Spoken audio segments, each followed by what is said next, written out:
அந்த ஏதேன் தோட்டத்தில் நன்மை தீமை அறியத்தக்க கனியே வைக்காம இருந்திருக்கலாம் அல்லவா? வச்சதுனால தான் அவன் பறித்து சாப்பிட்டான். அந்த தேவன் வைக்காமலே இருந்திருக்கலாம் இல்லையா? ஏன் வச்சாரு அப்படின்னு ஒரு கேள்வி இருக்குது இல்லையா? அந்த கேள்விக்கு ஒரு பதிலை கொடுத்தா நல்லா இருக்கு இல்லையா? ஒரு காரியத்தை நீங்க எப்பயுமே புரிந்து கொள்ள வேண்டும். நான் உனக்கு ஒரு இன்ஸ்ட்ரக்ஷனை கொடுக்குறேன். என்ன இன்ஸ்ட்ரக்ஷனு? அந்த ஏதேன் தோட்டத்தில் இருக்கிற எல்லா கனியுமே நீ புசிக்கலாம். ஆனா அங்க பார், நன்மை தீமை அறியத்தக்க கனி இருக்குது, அதை புசியாதப்பா அப்படின்னு டிசிஷன் எடுக்கக்கூடிய ஒரு காரியத்தை அவன் கையிலே கொடுத்துட்டாரு.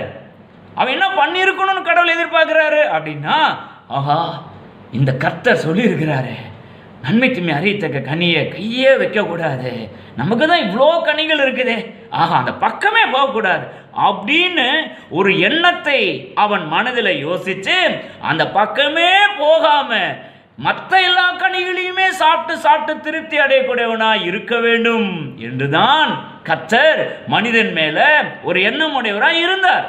அவனே டிசிஷன் எடுக்கட்டும். கர்த்தர் மேல அன்பு உள்ளவனா இருந்தா நிச்சயமா அந்த டைரக்ஷன்லாம் போயிருக்க மாட்டான் இல்லையா? அவ கொஞ்சம் யோசிக்கட்டும்.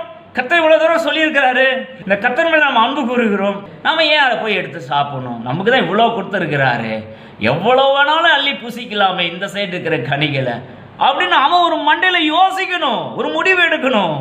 ஏன்னா அவனுக்கு ஒரு டிகினிட்டி, ஒரு அந்தஸ்தை கொடுத்துருக்கிறாரு. இந்த உலகத்துல கர்த்தர் நினைச்சா உங்களை எளிமையாய் கண்ட்ரோல் பண்ண முடியும். அவர் என்ன உங்களை கண்ட்ரோல் பண்ண முடியாதுன்னு நினைக்கிறீங்களா? ரொம்ப ரொம்ப அற்புதமாய் உங்களை கண்ட்ரோல் பண்ண முடியும். ஆனால் உங்களுக்குன்னு ஒரு அந்தஸ்தை கொடுத்திருக்கிறாரு. இயந்திர மனிதனாக உங்களை படைக்கவில்லை.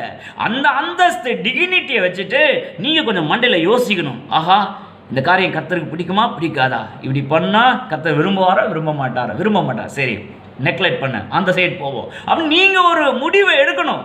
அவர் மேல் வைக்கிற அன்பின் நிமித்தம் இந்த ஒரு முடிவை எடுத்து நீங்க ஆக்ட் பண்ணணும் இந்த உலகத்துல. அதை தான் கர்த்தர் விரும்புகிறார். இந்த மாதிரி மனிதன், முதல் மனிதன் ஆதாம் இயங்கி இருக்க வேண்டும் என்பதுதான் கடவுள் எதிர்பார்த்தார். ஆனால் அவன் அப்படி இயங்கவில்லை. அதுதான் பிரச்சனை. என் மேல உனக்கு உண்மையான அன்பு இருந்தா நீ ஒரு சரியான முடிவு எடுப்பப்பா. நீ யோசி, இது கெட்டதுன்னு சொல்லிட்டேன், அது நல்லதுன்னு சொல்லியிருக்கிறேன், நீ தீர்மானித்துக்கோ. அவர் அந்த அன்பின் உறவை எதிர்பார்க்கிறார்.